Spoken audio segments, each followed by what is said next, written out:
Welcome to the Cult Classic Horror Show. Every week, you can have the conversations you've always wanted to have about the films you love. Shut up! We're gonna get you. Not another peep. Get rid of your distractions and prepare yourself. Won't then lock your door. 5, 6, crucifix. You got a big surprise coming to you. You're not going anywhere.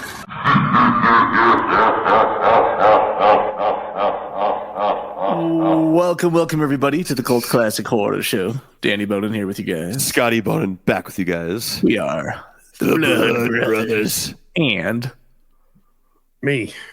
Threesome. We got a threesome. The Rob. Threesome. I just want to tell everybody that I appreciate all the years tuning in to listen to me, but this will be my final episode. Final ep. Rob and me got ditched last week. Rob's salty that he wasn't on last week's episode, even though I was trying to make it work for episode everybody. was supposed to be my final episode, but Danny said my final episode couldn't be on an episode that I wasn't even invited to participate in. Whatever. So I'm going to have to wait for this episode to be my final episode. Let it be known that dates were passed around, opinions were sought after, and we finalized, and Rob and Scotty didn't make it. There was plenty of opportunity. That's not what happened. Rob and I were out of town. We were out of town, though. I was in Costa Rica. You were in North Carolina. It was late on your side. It was late on his side on purpose. Had Rob just brought his mic with him. I know. Well, it's shacked hard up in the closet when you're with family and stuff, and I was getting rained out in the mountains and was running late, and oh my god! But hey, we're here. Carmelo can't make it today because he's in Los Angeles. Carmelo's out of town this time. Now Carmelo's out of town. Yeah. Yes. We hear your outcry when we skip episodes. All billion of you listening, and so I'm we gotta do it. Trying to make it come hell or high water. We have the episodes. Of course, if I'm out of town or can't make it, then we just won't have then one. We're all fucked. That's fine. No. You're the one that does. I'm sure I can take over. I'm not recording this. I'm not editing this together. I'm sure you can just tell me what to do, and I could take over that, but that would suck. Well, it's been a long time. Because you know, like the back of your hand. You know, like the back of your hand now. It's all presets and 2 clicks of a button, and the podcast is edited. Did you say pre-sex? Pre-sex? Yeah. Presets. Yeah. Hopefully no one hears Elliot screaming bloody murder in the background. Maybe he sees the invisible man. Oh, you got him? Do you hear him a little bit? I hear him all right. Elliot needs to get down here. Yeah. We need to get him on a boat. We need to play that sea shanty thing that he likes. He loves that song. Wellerman Sea Shanty. He's not on a boat. We're gonna go put him back on that sandbar with a sharp stick. Yeah. And let him go kill that crab. Crab that got him last time. Brutally attacked him. Pinched his foot. Pinched his finger, actually. He was fucking with it. It pinched his finger. Yes, I am visiting Rob in a month and a half down in Florida. So if anyone's down there, come hang out with us. I'm going to see if I can talk Liz into coming down. Well, we'll see for like a week or 5 days. We have jet skis, Scotty. I know, man. So much has changed since you were down here last. We got jet skis. We got 3 bedroom, 3 bath at the house. Oh, yeah. That house of Miss Linda's been completely remodeled. The pool, everything. I don't want to encroach and make it too cramped for you guys there, but we'd probably be okay. It'll work out. It's a big house. We just got back from Costa Rica, so we'll see if we can go. Well, it's only a month. It's a month away though. So the Invisible Man. That's what Elliot's screaming about. That's the topic of our chat today. The Invisible Feebles. Man, I don't know that Meet the Feebles.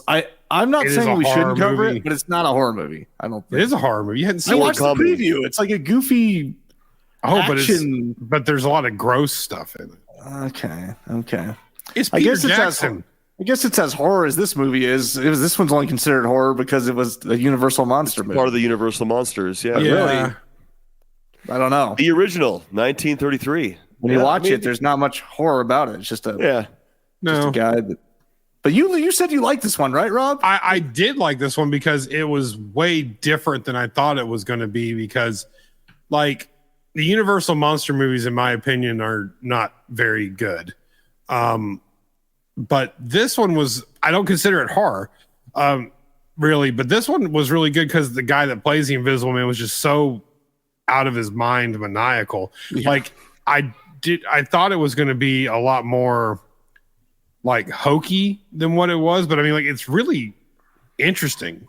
And like, I think the actor, instead of like just, I mean, his cackle and his laugh, and he's losing his mind, and like, I really thought it was good. I thought I was really surprised because I think we were watching like Creature from the Black Lagoon and other things like that, which are fun. Yeah. But this one was like just solid. Like, I remember watching Hollow Man with Kevin Bacon and like wondering why he was such a bad guy, but obviously I think they pulled a lot from this guy. Like he's like a psychopath. He's gone insane. Yeah, the drugs are making him crazy. That's basically but he plays it so well for somebody you can't see. So I thought it was really good. Yeah, it was interesting that it was like, I know people want to dissect, Frankenstein. But like this one, to me, this doesn't feel like 1930s. Yeah. This movie to me feels much more timeless. It's almost a standalone in itself, in its right self. Yeah. But I'm with y'all. I don't understand. I mean, to me, it's just a really good Universal movie. I'm not quite sure how it folds into the Universal monsters. Yeah, I mean, I can see it. Like, he's not like a monster, it's just man. I guess the rest of them are very decidedly monsters. You have the Creature from the Black Lagoon. You have Frankenstein, that's dead people basically. You have Dracula, who's obviously a monster. The Mummy and stuff like that. The Mummy. Wolfman. Mummy. Yeah, well, I liked it. I thought it was good. It's a breeze runtime, hour and 7 minutes. More movies need to start doing this. Yeah, hour and 12 minutes, something like that. It was short. It was a nice watch. Like, Netflix and all these places need to start doing stuff like this. I don't need a 4.5 hour, 4-episode documentary series anymore. Like, give me a Dateline episode, 48 minutes, totally. Hour 10. The way you consume content, Rob, I wouldn't think you would mind. Oh, well, it's just I don't like stuff to drag. Like, I found this new YouTube channel that all they do is people stuck in cave videos and tell those terrible stories that give everybody anxiety. Yes. And they're like 18 minutes. It's like perfect. I didn't finish the one you sent me. I started watching it. Oh, dude, these things are good. That channel's got like 10 million subscribers.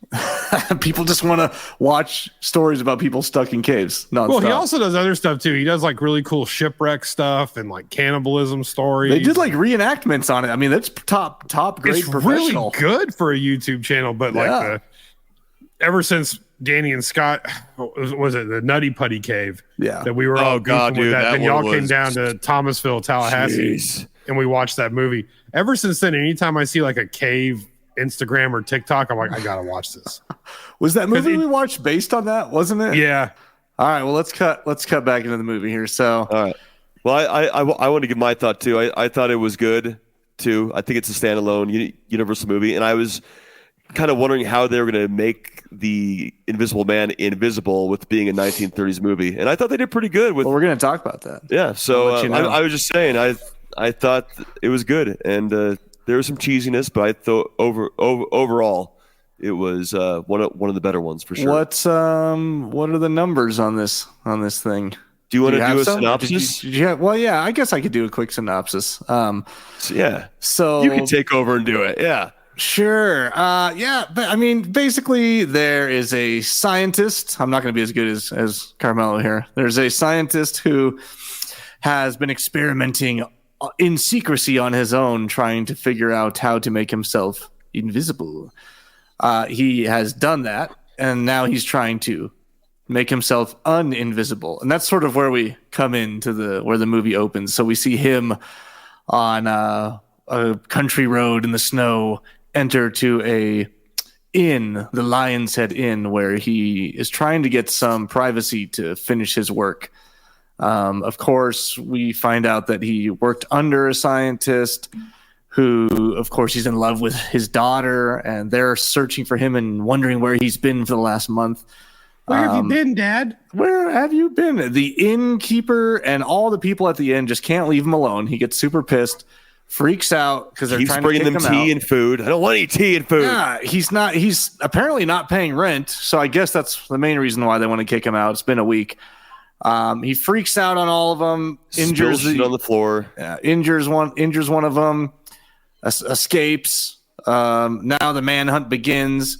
He invades the home of a colleague who is also in love with his girlfriend, and basically forces him into helping him and be his partner.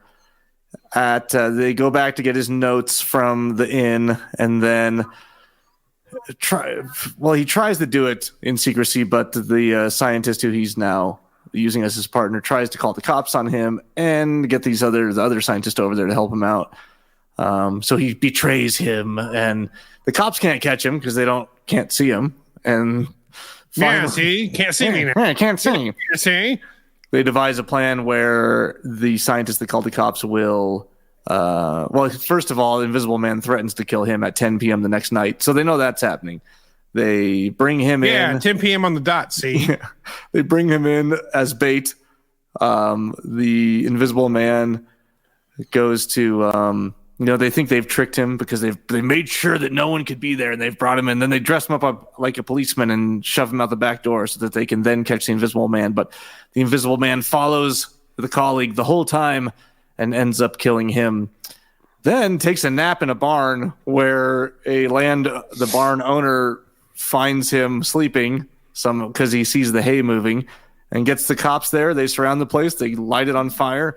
He runs out in the snow. They can see his footprints. They shoot him. They bring him into the hospital. And as he dies, the effects of his drugs wear off, and he becomes visible to his weeping girlfriend. And that's how it ends.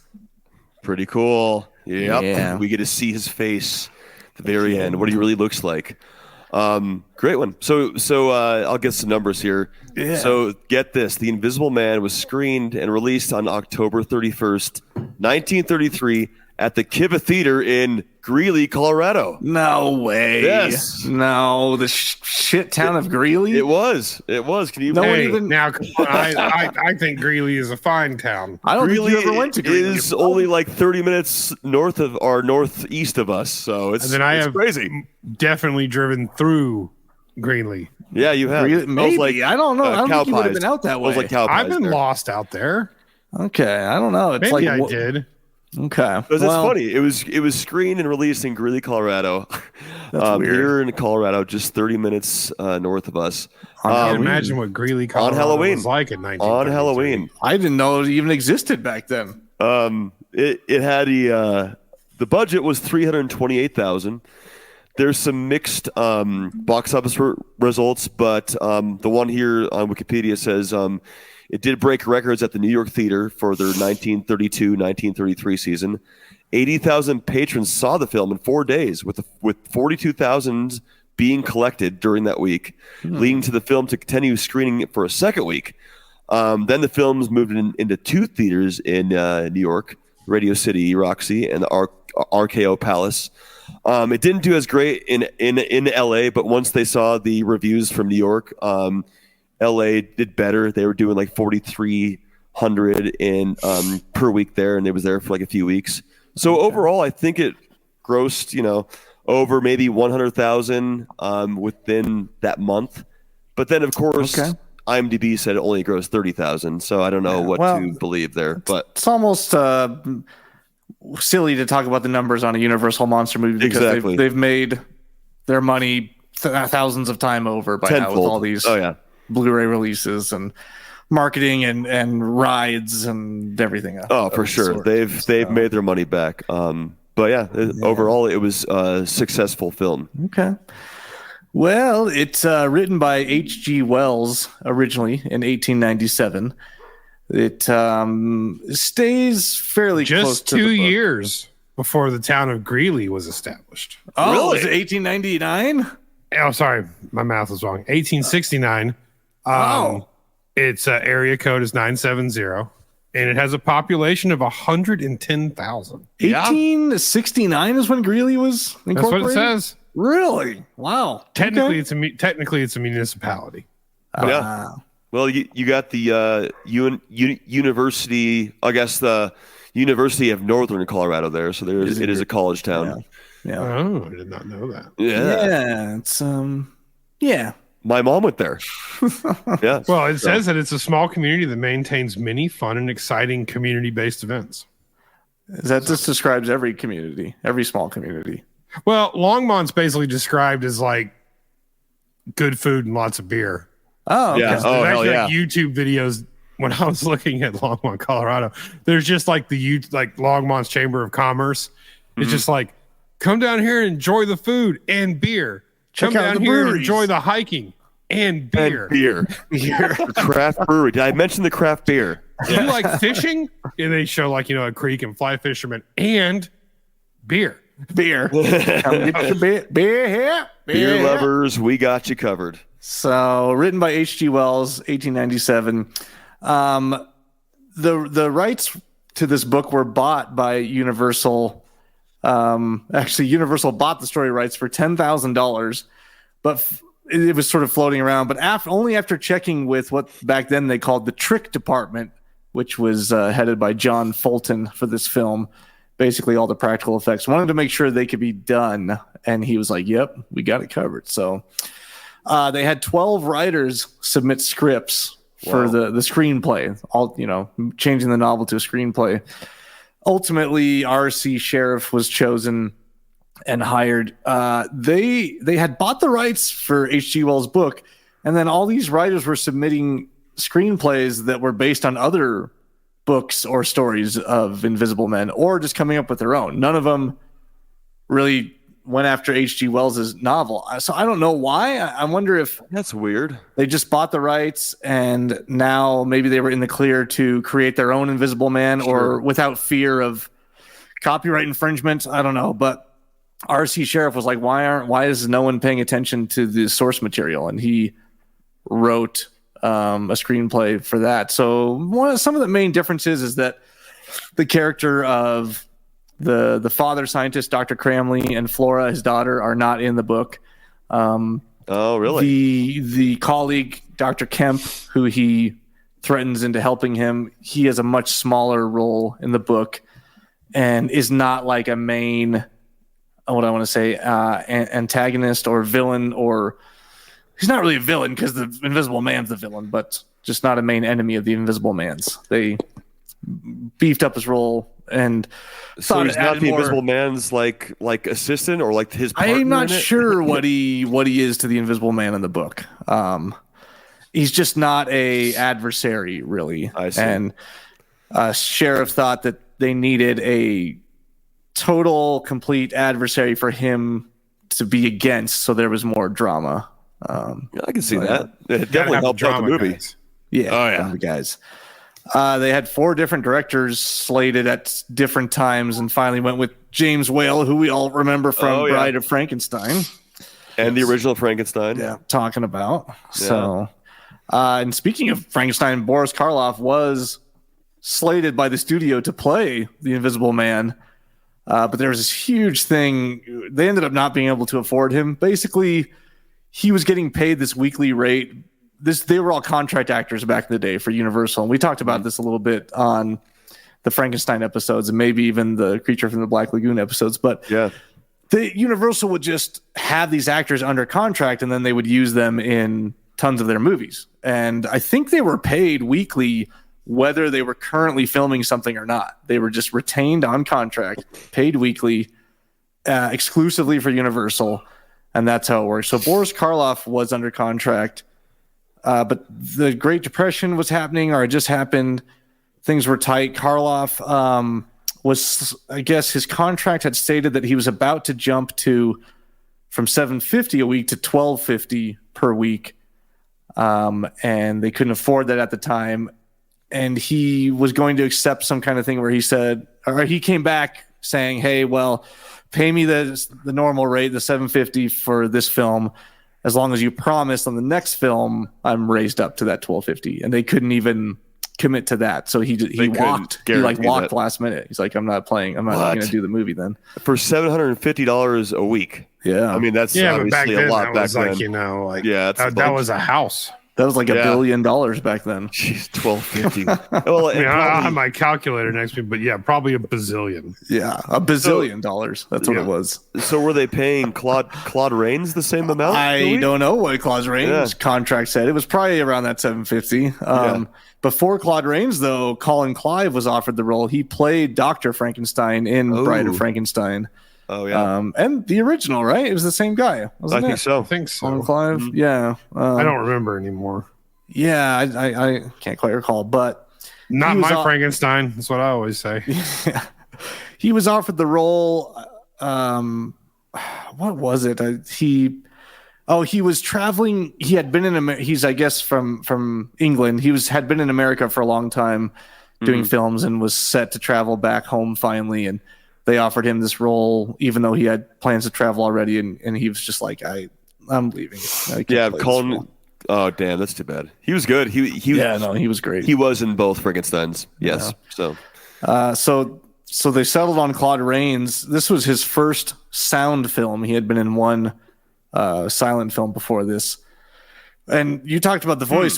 James Whale wanted for him for his distinct voice. It's just very deep and very unique. He was actually made fun of in school because he had a speech impediment at a young age. Claude Rains ran away from home / school at the time, and I think he was about 10 years old, and then decided to devote his life to theater and got into these classes to fix his speech impediment. Then it wasn't until later that he had the deep sort of recognizable voice. He attributes that to poison gas inhalation during World War I, where he experienced. At least he got something out of it. What? Yeah. That, and he experienced heavy artillery, I guess, near him, and was mostly blind in one eye, and did not share that with anyone except for a couple people till he died. Oh, so this is the perfect role for him. He was blind in one eye, just wore glasses and bandages the whole time. But obviously, he had a huge, long career after this. He was in Casablanca. He was in, 4-time Academy Award winner. He was in a lot. Yeah, he was in a lot of stuff after this. Jeez. Yeah, The Adventures of Robin Hood, I see. Mr. Smith Goes to Washington. Yeah. Wow. And so him, along with all of these people, really, all these contract players were mainly big theater actors. They were all Broadway actors that when the talkies started happening out in Hollywood, there was a huge exodus of theater people going away from theater and into film and moving out to Hollywood. And that's what a lot of these people were. And James Whale knew all of them from doing theater and doing Broadway shows. We talked about how Flora was not in the book, but she's in this movie. Fun fact, Gloria Stewart, who played Flora, played the old ass lady in Titanic. I saw that. I just looked at that. What the hell? She revived her career. She played Rose Dawson or whatever. It's been 84 years. It's been 84 years. Yeah, she did revive her career after that.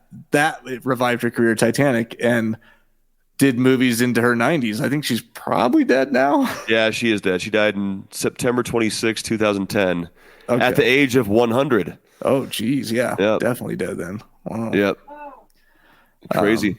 But she came from a theater background too. She actually, one of the casting directors for Universal at the time saw her in a play and had her come in and do a test screen for this movie, and then hired her on contract for this and many more films. That's just how it worked. They were all hired on contract. Even Claude Rains did a test for Universal in a different film before this, saying it was the worst screen test he's ever done, and it was really bad, apparently. Really? James Whale saw it, though, and thought it was hilarious and still wanted him because of his voice. So, well, you got to have that funny laugh, so it's good they kept him. But from a horrible test screening on to Oscar nominations and wins, that's what can you do? It looked like he had 4 nominations and it didn't win any, but he had 4 nominations. Okay, maybe it's just the nominations. Yes. Okay. But he won a bunch of. He won Tony Award. He won a Drama Leagues. He Grammy are nominated. So yeah, there's a lot of awards here that he won. They did. You guys notice when in the opening scene, or close, not the opening scene, when you first meet Flora and her dad, and Dr. Kemp comes in and talks to him, then he takes Flora to speak in private, and they go through a door, but the camera just goes past the wall, and you're like, why is there a door there? There's no. Yeah. The wall doesn't complete itself, and it's not like it was a black bar where they just went through the wall like you do sometimes. It was actually like part of the architecture. There was no wall there. What? Yeah, I didn't see that. It's a little ridiculous. It's crazy. There's some other ridiculous stuff in here too. A lot of overacting. We can get that. Yeah, big time. Flora, specifically this scene, she was the worst. She was like, oh, she like buries her head in the fucking bench right there. So she was so bad. She was pretty bad. She was pretty bad. I mean, like Claude Rains is funny because he was a silent actor, but like his voice, he's the only reason why this movie is tolerable. Yeah, his voice is him. His it's kind voice of is like great. how there's other, there's like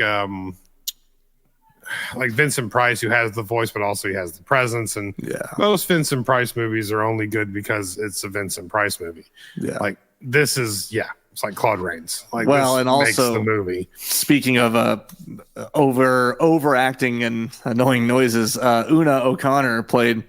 Oh God, I was just going lady. to say that, Mrs. Hall, dude, her screaming. Oh my God. Or just her husband falling down the stairs. It's like, okay, scream now. Scream now. You'll all remember her from Bride of Frankenstein as the housekeeper lady. Was she the same lady? Yeah. Oh, shit. No wonder. They just reused everybody. They did. Yeah. They did. I mean, I think it's the same thing everyone... with like Hitchcock. He had he had like what's his name?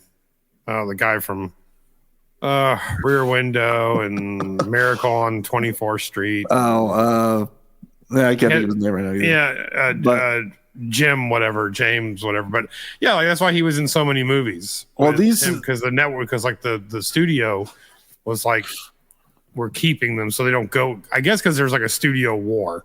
Yeah, like Columbia or whomever was like, you're with us. We can't afford you to go make a good movie somewhere else. Yeah. So. Well, if you watch the commentary on this, it's chock full of that stuff. It's like, oh, this guy was in these 8 Universal films or these 24 Universal films. For instance, there's a reporter towards the end asking questions that leans in. He has glasses on. He's like, oh, to the police in chief. He's like, what are you guys going to do about this? Is there some kind of secret solution we don't know about? He played Fritz, Frankenstein's helper in Frankenstein, and he played Igor, or is it Igor in Dracula as well? Oh, really? Yeah, just all kinds of.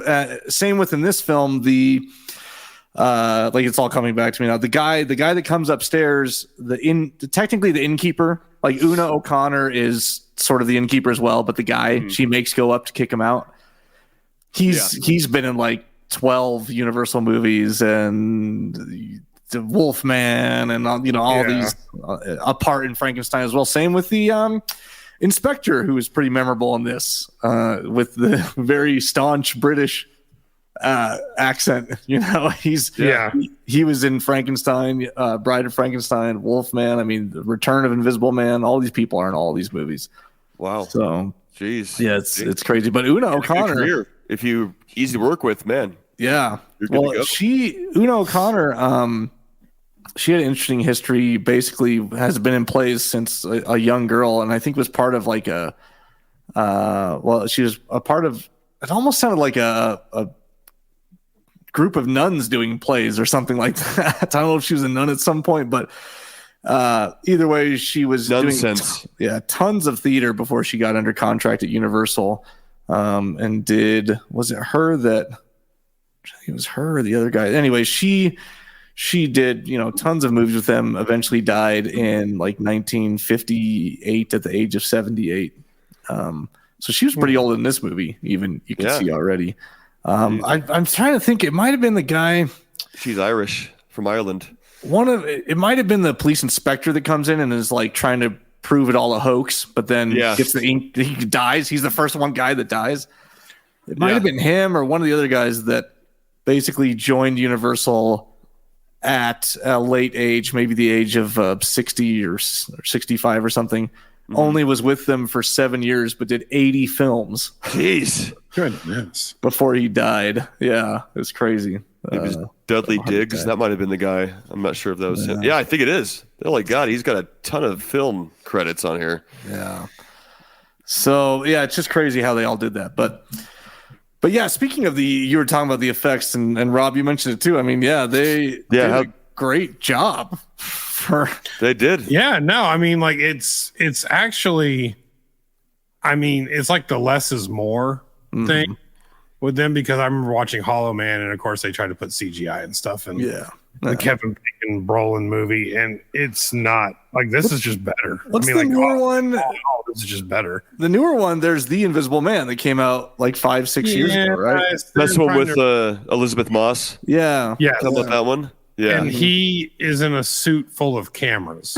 Like somehow the cameras are small screens, like small LED or LCD screens make him invisible. The cameras project, and then I don't know. It's really actually convoluted, and it's okay. It was pretty good.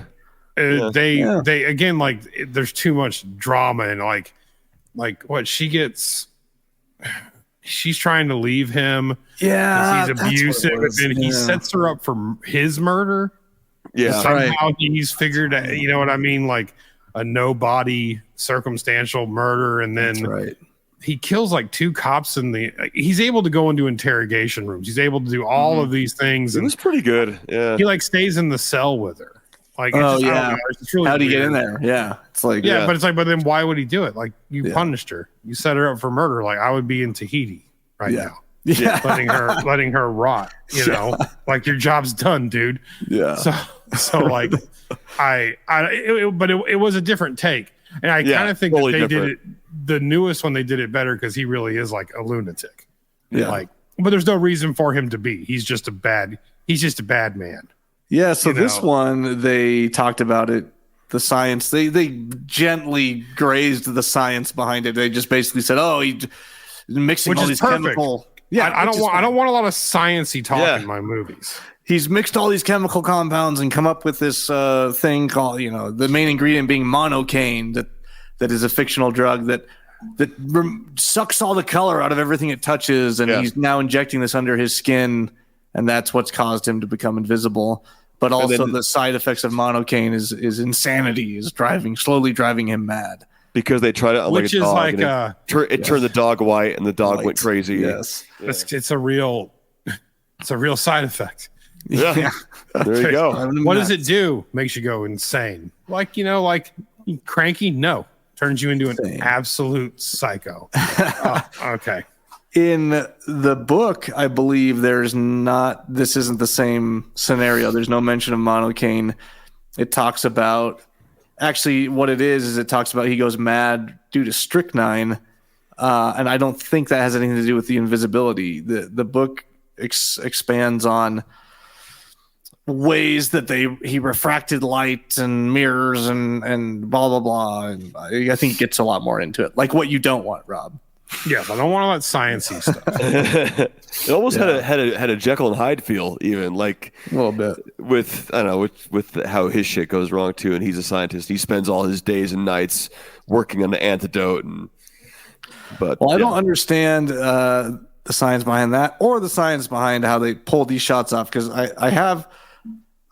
let's talk about it. So they use these traveling mats. They called it multiple prints with traveling mats. And I don't really know what that means, but basically the way they got some of these shots. So obviously if there's a room, he's completely invisible. Then they're just using wire tricks mainly. They got thin wire and fishing line moving things around and puppeted all the way around. Shirt floating around and that actually was not done with wires.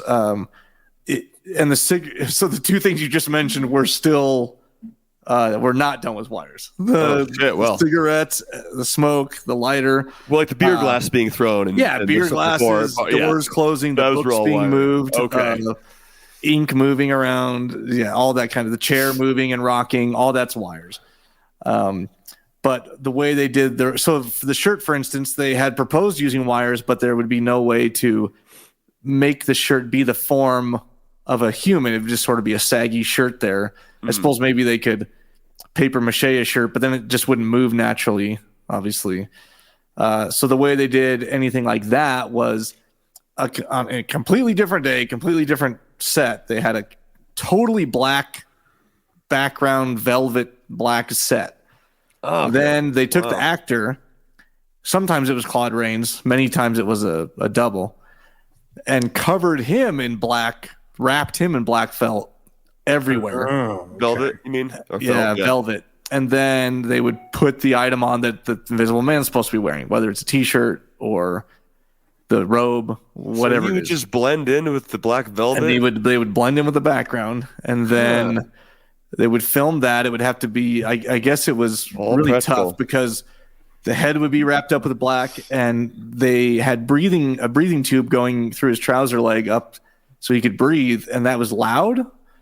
And then his ears were muffled from the wrap. I imagine it'd be loud if he's struggling to breathe. Yeah, so I guess James Whale had to use a megaphone yelling at the top of his lungs, and even with that, the actor or double could just hear a faint murmur.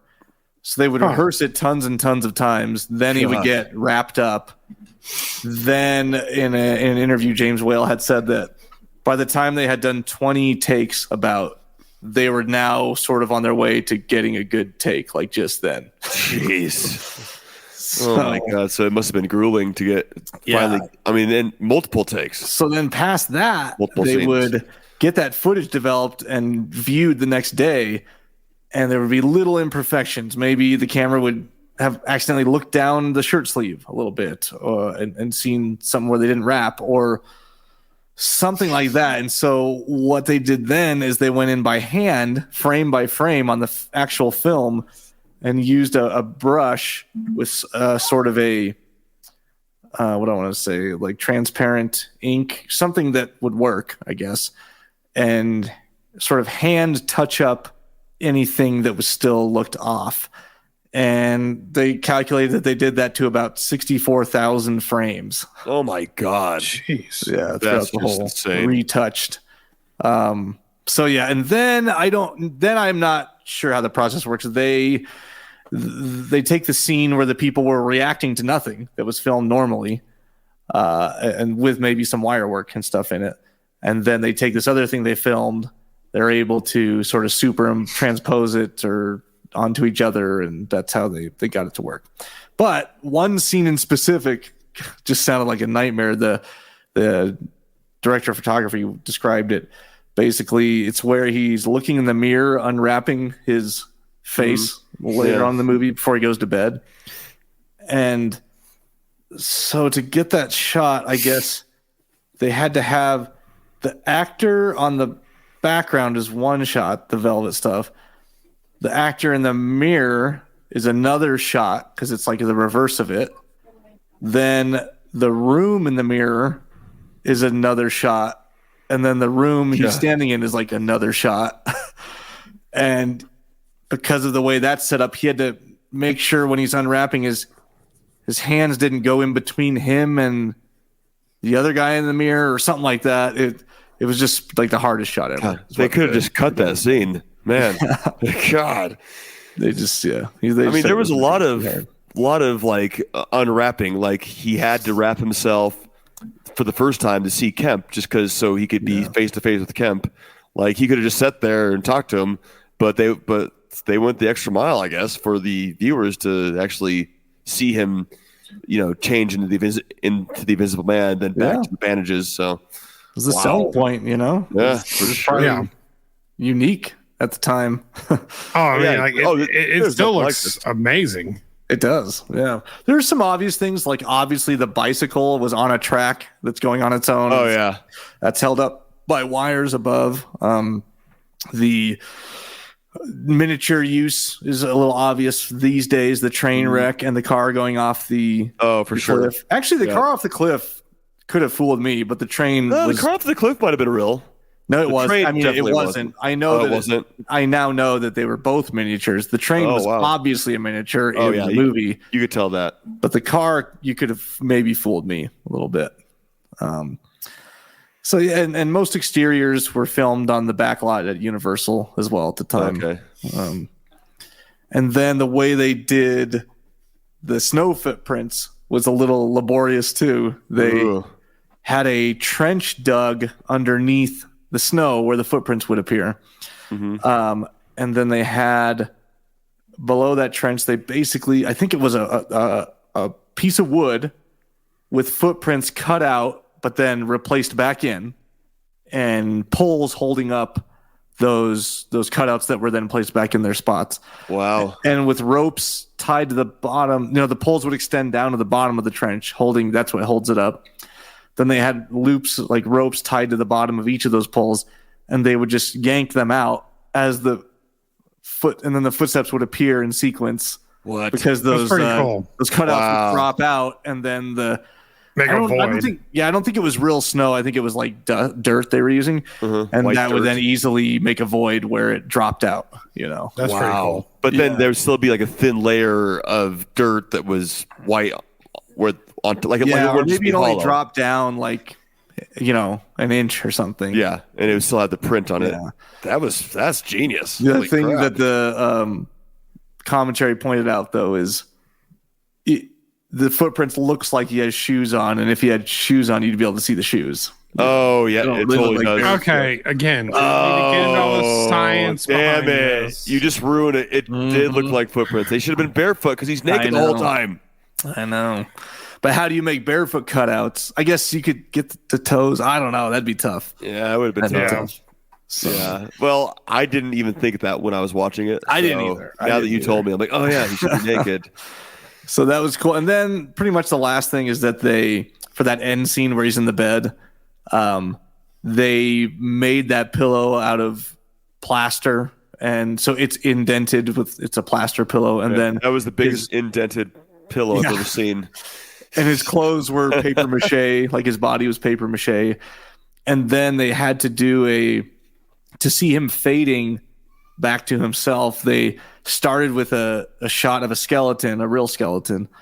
And then they had a dummy that they kept making up to look a little more and more like Claude each time. I don't know how many times they shot it, but then maybe like each frame. Yeah. Then you lay all those shots on top of each other and dissolve into it until it's actually him, Wow. So yeah, a lot of hard work back in the day. Yeah, all practical stuff they had to do. All practical and physical, laying the film and doing all that is pretty incredible. Yeah, but I mean decades before green screen or CGI. I mean, by modern standards, that's remarkable. Black velvet screen back in the day. It's remarkable. Like, kidding me? People are lazy today. They wouldn't. There's no way they would be able to get that done today. Well, and you're just sitting there and thinking about it as a technical problem solve. Yeah, it's so interesting. Like, we'll build this and we'll do. They're actually building the things to make it work. That's crazy. And James Whale, he had a lot of trouble letting anything creative out of his hands. He would have shot lists next to the dialogue. He would say, I want a close up here. I want this here, which I think is fine. But then he would have sketches of what art department should make the rooms look like. They said that like it was a big deal, but to me that sounds like maybe the job of a director. Yeah. So I don't know. Maybe back then the studio had such a say over everything that the director was literally hired to come in and just make sure it all happened. Yeah, for sure. Gosh, man. I did notice some like cool things in like the movie, like where the piano player is playing in like the very beginning and he stops playing and then the guy puts the quarter in and turns it and he acts like he's playing again. I'm like, oh, there's a little Easter egg there. So that he's not actually playing the piano; it's just playing by itself. Yeah. And it's just funny how the Invisible Man comes in and the lady says, Una O'Connor's like, no, we have no rooms. There's no one here at this time. Like, I want a room. And okay, I'll get it ready for you, and I'll get you some dinner right away. And like he just got everything he wanted right off the bat. I'm like, oh wow, that was easy. Like, geez. Yeah, there's a few weird things like that in the movie. Yeah, he doesn't pay for the room right away. The lady just brings him the food, and there's something else I thought that because they're like, we don't have any rooms. Then he's like, no, I need a room. They're like, okay. And can you bring me some food? Yes, okay. Yeah. And can you take my coat and wash it? Yes. Like what? They had all the women drinking at their own table. Yeah. In the back. They had their own beer table, the women's beer drinking table. Well, I think that wraps up. Yeah. I did see. I just want to touch. I did see that there was like 6 more after this. There's the Invisible Man Returns in 1940. The Invisible Woman. There's Invisible Agent. The Invisible Man's Revenge. Abbott and Costello meet the Invisible Man. So yeah, there's quite a few. Wow. But I don't know if I'll make it to all of those. Nah, probably not. No, we've got. We're gonna have to cycle back to Rob's picks here. Yes. Yeah. You got a visitor. And we definitely won't be doing the. Oh, nice. What? Yeah. Oh, hey, Reagan. She can't hear us. Rob's daughter. I was saying there was a 2017 The Invisible Man that looked like it was very bad. It only got 3 out of 10 stars out of 200 reviews on IMDb. Yeah, it's definitely different. But I mean, I think that movie and then the Tom Cruise Mummy pretty much submarined any efforts to redo the Universal monsters, which I don't know why. I don't know why they picked those two. The Mummy's not. I was never a fan of the Mummy, the Brendan Fraser things. I love the Brendan Fraser Mummy. They were good. I didn't really get the Invisible Man being on the list because I mean, like again, like it's been such a huge gap between them. But like I'd like to see like another Wolfman because I thought the Antonio Banderas Wolfman was good, or Benicio del Toro. Yeah, that one. That's the one too. Yeah. That's the guy. But like, it was good. But I thought it was good because it's just like so gory and violent and like, it was really good. Yeah, I need to watch. I didn't think the Tom Cruise Mummy was that bad. I just never saw it. I never saw that either. I'd like to rewatch it. Actually, I thought it was pretty good. I remember it got hammered. I mean, like, that thing is. But I don't know if that was. When was that? Was that like right during COVID? Like 2019, 2020, I thought it was, or was it before? I thought it was before that. I don't remember. I don't remember even seeing too many commercials. I didn't even realize it was supposed to be the Universal Mummy. I just thought it was a movie called The Mummy. I don't know, but that's just me being ignorant. So ignorant. Yeah. Why are you being ignorant, Blanket? So you don't really see like the creature from the Black Lagoon or like the Invisible Man as like Halloween characters. Like you see Dracula, Frankenstein, Wolfman, Mummy, but you don't really like those. They like were like never. I'm gonna be the Invisible Man this year, and you got to do it. Not be seen out trick or treating. There you go. Oh. Yep. Trick or treating's fun. No, you're right. We used to have like several houses on the way trick or treating that they all had like pre-mixed liquor beverages for the adults. Oh yeah. All my neighbors do that. They have Jello shots. Like every 10th house we'd have like a hot toddy or a shot or a beer or something like that to keep the adults going. Oh, see, that's fun. That's when it's worth it. Yeah, I went on last year. They had Jello shots and like shots of what's that? The cinnamon liqueur, the whiskey, Fireball. Yeah, yeah. You know that they're alcoholics when they have Jello shots and Fireball. Yep. Yeah, for sure. You know when you go to someone's house and you're like, "Can I get you something to drink?" You're like, I just take like a whiskey on the rocks, and they're like, "Fireball." And you're like, no, get the fuck out of my face right now. Yeah, say no, thank you. It's like, do you got any beer? Like, oh yeah, can I get like a Bud Light or no? We don't have Bud Light. No Bud Light Lime, no Butteritas, no. And no Michelob Ultra, no Corona-ritas. No Michelob Ultra. What about the Michelada? The Micheladas? Oh, the Micheladas? Yeah, no, thank you. I don't need a meal. I'm not really into beer. No. Yeah. I don't like red beers. I'm sorry. Like the people that like take Corona and then And put like tomato juice or clamato juice in there. No, I'm not. No, thank you. I'm not a huge. I'd rather just have a straight up Bloody Mary. Yeah, you know. Yeah, if I'm gonna do that, no. All right. Well, I think that wraps up Invisible Man. Yeah, there we go. We're going to be doing Final Destination as our next movie. Damn it! I want Meet the Feebles. This is ridiculous. We'll get Meet the Feebles soon. Let us know if you guys want Meet the Feebles. 4 episots in a row that I haven't got to watch what I want to watch. That's You like because Final that's because Destination, we did though, right? Poltergeist, and it counted for like 2 years worth. Poultry guys. Oh yeah, God. That movie was incredible. That movie will always be ingrained in my brain You forever. weren't expecting it. I wasn't. Gosh. It's It a was very unique. It was memorable different. one. That's You know, y'all just keep hanging Poltergeist over me. I brought Anthropophagus in. Oh, there's some good ones. Yeah. There's some good ones. But I will say I did rewatch Donnie Darko on the Joe Bob thing. I've got a whole new appreciation for Donnie Darko. that brings us to our to what Dude, did you watch? So you might as well what do it. did you? I've never seen Donnie Darko, dude. How had Oh you my never God. seen Can you Donnie believe I've never Darko? seen it? Fuck? I'm a That's like a fucking rite. idiot. That was like everybody's rite Yeah, of what the passage. fuck? I need to watch it like tonight. Damn it. Jeez. Watch I it know. with Joe Bob. Watch it can't on believe it. Shudder because he breaks it down.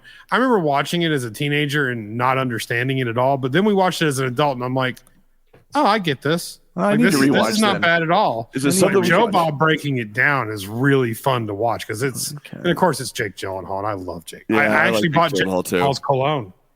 Oh, he has Ooh, a you cologne? did? Yeah, I got the new Prada. Oh, Oh, nice. he does ads for them or something? Yeah. Yeah, I had a Okay. big picture of him at Ulta, and I was like, done. They didn't even have testers, so I couldn't just even bought smell it. I just bought it. I love it. Nice. No. Good It shit. actually is good. It's like sea salt and driftwood. Okay. So it's got like a zesty, citrusy beach, but then it has like a real man's man, like cedar. I can imagine Try Jake it out. It's Gyllenhaal good. smelling just All like right. that too. Oh, he's got the perfect amount of scruff. Maybe What we else- should cover Donnie Darko. What else did you watch? Anything, Rob? Anything notable? Did I watch anything else? Watch. What did you watch? I watched Man on Fire with Connor. He'd never seen Man on Fire. Oh, that's a goodie. a good one. And I cried. I have my seen that. eyes out. I cried my eyes out at Man on Fire. At the end of that movie, It's my great. God, it's so good. Yeah, it's a tearjerker. All right. And then he wanted to watch another Denzel, so then we watched American Gangster, which I think American Gangster is Oh, yeah. underrated. I think American was Gangster good. is Watched a it really all. solid movie. I just love Okay. Denzel Washington. Watched Donnie Darko. Is there a movie or something that I rented or watched? I watched Baghead finally that you were talking about. I thought it was pretty good. Baghead was good. Baghead. Baghead's on Shudder. It's good. It has the girl from The Witcher series. I watched some The Eric Witcher. Bana movie. Oh, There was nice. An Eric Yeah, Bana yeah. movie that was like a thriller. It was. Love Eric It Bana. was like a. Yeah, what happened to him? Yeah, he disappeared. Where'd he go? I haven't seen him in anything. Yeah, what Because the this heck? is like a Lifetime movie. This is like a super low budget Really? New Zealand. It's good though, but it's like a series. Like it's like the Alex Cross series, but with a New Zealand detective, and it's called The Dry. And I saw a picture for that. Yeah, it was pretty good. I'm not gonna say it was bad, but I'm like, this is Eric Bana. Yeah. Like Dude, he I was don't like know where he went. A-lister. Would you yeah, the recommend watching that movie? I would. It's a slow burn. It's a thriller. It's not a fast paced. And it's not like a big time. It's like watching an Agatha Christie movie. You know, it's just like a whodunit. But Eric Bana, of course, is fantastic in it. Yeah. But like I just don't know what happened. I figured when I saw it, I'm like, Eric Bana. Yeah, where the hell has Eric Bana been? Maybe he has been doing What has stuff. he been but doing? I need He's to been look him busy up. living in our hearts. Yes. Yes, he has. That's about all I watched this Baghead. notable. I've been watching Alone. Finally. You've been watching it alone? No, I've been watching Alone. Yeah, I know. Alone is oh, and then what else? Oh, I watched I watched Blown Away with Tommy Lee Jones and Jeff Bridges about the IRA bomber from like 1994. Okay. Pretty good. Tommy Lee Jones plays, I forgot how good Tommy Lee Jones was. He Yeah. plays a great crazed lunatic. And then of course I was like, oh, bomb movie. So then I watched Speed. Oh, yeah. And Classic dude, Speed still holds 1994. up. Speed still holds up. Still really good. I need to watch it. Really? I haven't It seen does. that. It holds It does, up, man. Dennis Hopper is fantastic in it. Oh yeah. Jeff Bullock. Daniels is really good. Sandra Bullock. Yeah, that's right. I can give or take Sandra Bullock. But Keanu, it's all there. It was like the good. movie back in like the 90s, like the best. I remember watching it over and over again. Okay, that movie's called Force of Nature. Is the Eric Bana movie? It's a sequel to The Dry, and I mean it's like brand new. I just sequel to The Dry. Yeah, but you don't have to watch them in order because every movie's like a whole different case. Okay. That Eric Bana's on. This one was like in like the mountains and rainforests of New Zealand.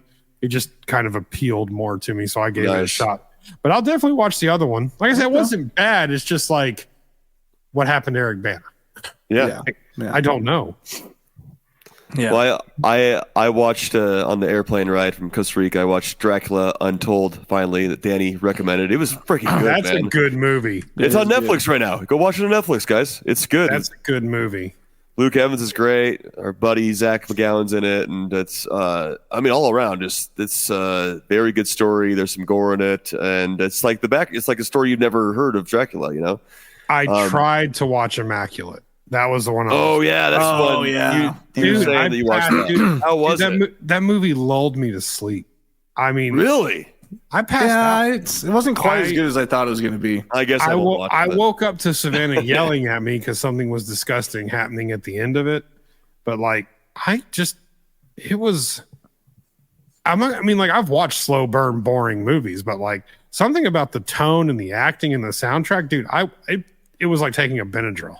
Really? I couldn't get through it. I just fell asleep, and then I was like, "I'm not going to." It was all right. I didn't think. It was it may be good.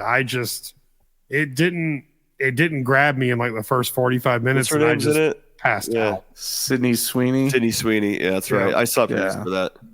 I Yeah. saw the Invitation on Netflix too. I just downloaded two. They happen to be both vampire movies. That's with the girl from Game of Thrones. And that was pretty good too. It wasn't like the greatest, but it was good. I watched the Invitation yet. I watched The First Omen. I thought that was actually really good. Okay, that's what I need to put on my list. Yeah, That's The First right. Omen. I need to watch it. They said it had some throwbacks to the first one, right? Well, yeah, the filming prequel? style. It's a prequel, yeah, and the filming style was very much, I think, intentional to make it seem like it was made when the first one was made. It was really good. Hell yeah. It's $20. I saw it on I love the free first on. one. It's on Hulu right now, or Okay. HBO. Hulu, Okay. HBO, one of them. Yeah, it's I'll put free. it on my watch list. Yeah, watch it. Because that was one that I was trying to check. It's really good. I liked it. I a lot remember anyways. Carmelo talking about that too. Yeah.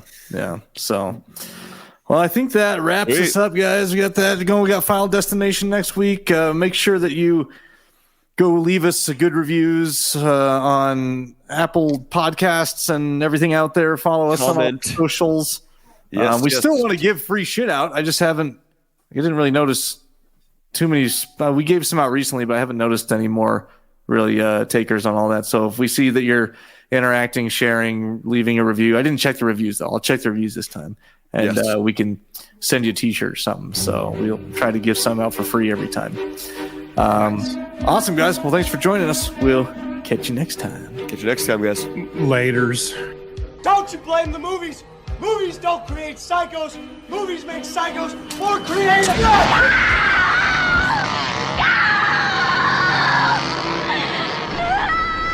Oh, yes. There will be blood.